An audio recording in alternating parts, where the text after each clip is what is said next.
Could you tell us a little bit about yourself and your history in the military? So I decided to join the Army when I was in the 8th grade. And I made that decision based on taking a look at all of the careers of my family members. I had a grandmother who was an AME Zion minister at a very young age back in the early 1900s. But within our denomination, our church denomination, you have to receive the calling from God to preach. So and I never felt that calling. So I decided to skip on that one. I had an uncle who was my brother, my dad's rather older brother, who was a doctor. I considered being a doctor. That didn't work out. I'm not real fond of bugs and blood and guts and all that sort of stuff.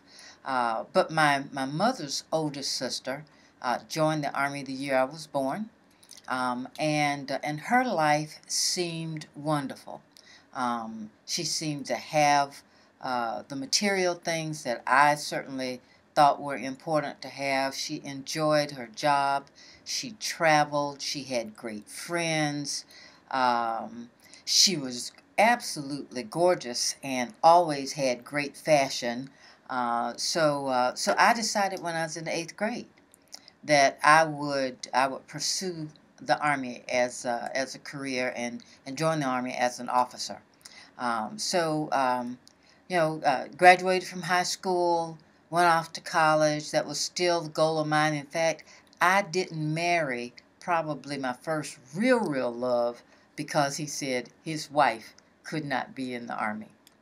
Oh, wow. So he and I broke up because I was determined to be in the Army, and he was a couple of years ahead of me. And so I said, no, that's not working because I'm joining the Army. That's what I said I was going to do, and so that's what I'm going to do. During my junior year of college, during that time, you joined the Women's Army Corps. ROTC and West Point were not available to women at that point in time. So the Women's Army Corps had a special program they called the College Junior Program, and so after your junior year in college, you went off to the Army, to the Women's Army Corps for 4 weeks. It was not nearly like basic training, but it was supposed to be some sort of a replica of basic training, and and they decided if you were a good fit for the Army, and you decided if you thought the Army was a good fit for you. Fortunately, the Army and I came to the same conclusion. And so I actually enlisted in the Army during my senior year in college as a corporal, an E4. And my only job was to graduate from college that following May and accept my commission as an Army officer. And so that's what I did. So I did enlist during that time frame, and then, of course, I came on active duty in August of 1973. I've had many assignments. Only two overseas, actually, assignments, one in Korea and one in Germany, but have managed to see the world through the military and have I believe, just a wonderful life and career. Could you comment a little on what your experience was of kind of diversity within the commanding ranks and also women in the commanding ranks? Yeah. I know that there are a lot of horror stories out there regarding women. I think I'm probably one of the most fortunate of all of them, however, when it comes to that. I think I just got through telling you that I commanded as a lieutenant, got selected for command in a communications unit. Well, I mean, that was fairly unusual. In fact, I may have been the first woman to command in that unit. I hadn't thought about that until just now. But I have been fortunate to have bosses who had great foresight, insight, and could see the potential that they saw in me to be able to do the jobs that they thought I was capable of doing. And so it's been great. But um, almost everywhere I've been, I was either the first woman there or the only woman in the assignment. Um, and uh, and the guys actually, yeah, so it meant that I did kind of hang out with the guys a little bit, but I also believe that it was important to re- maintain my femininity, and so I did, all of the things that the Army required for me, which are mostly what I would have considered guy things, uh, but also in small ways decided that it was important for me to be a woman as well. And so I did my best to maintain that. What would you say to other women transitioning out of the military?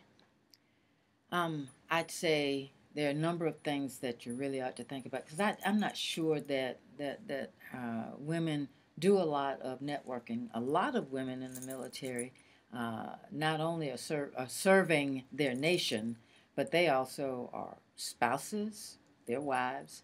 They have children. They have a lot of roles and responsibilities. And so I think they then probably put on the back burner themselves. Do you think that your aunt faced different challenges than you? Oh, absolutely, she did. She joined back in 1951. Still an awful lot of segregation during that time frame, but she actually joined the Army after she had finished college and taught school for 5 years. She enlisted um, and did not know about the officer corps. But as an enlisted woman and going through her training, she graduated as the honor student out of her AIT class, her Advanced Individual Training class. During that time, she was in Petersburg, Virginia, and during that time, African Americans were not allowed in hotels.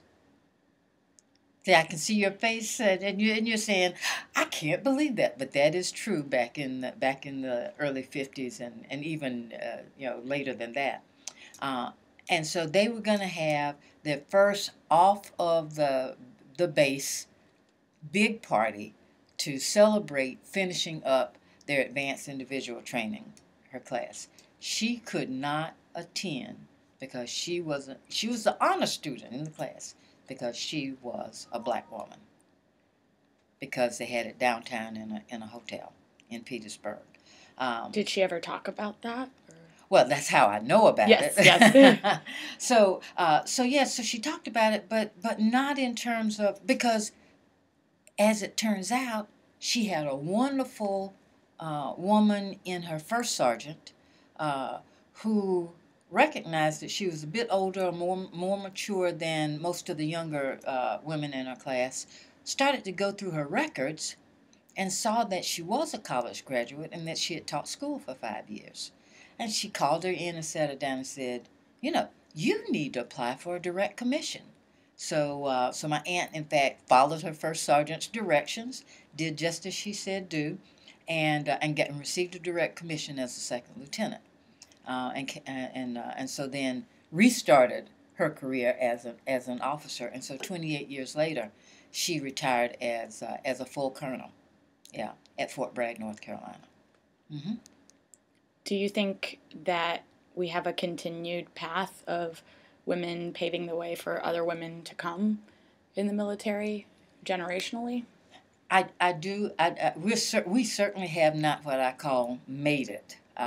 It's not a complete level playing field, and so because there's still a lot of first happening in our army. But in another 20 years, I think it will be actually to see women in uniform now very commonplace.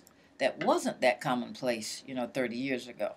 But I think to hear about women being, 3-star generals and 4-star generals, or the sergeant major of the army, and those kinds of prestigious positions, I think will be commonplace as we go forth. I think women clearly have proven that they're ready for the army. They can do anything that the Army puts in front of them. They're very capable, very, very motivated, um, and they can stand toe to toe with with most of the men who join the Army as well.